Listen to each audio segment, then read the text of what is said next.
মা টুনি যখন জঙ্গলে গেল খাবারের সন্ধানে, তখন একটা ভয়ঙ্কর রাক্ষসী এসে তার ছোট্ট ছোট্ট ছানাদের মধ্যে টুনি ছানাটাকে খেয়ে নিল।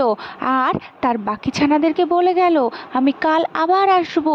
মা টুনি যখন আসলো তখন দেখলো তার ছোট্ট টুনটুন সেখানে নেই, কারণ রাক্ষস তাকে খেয়ে নিয়েছে।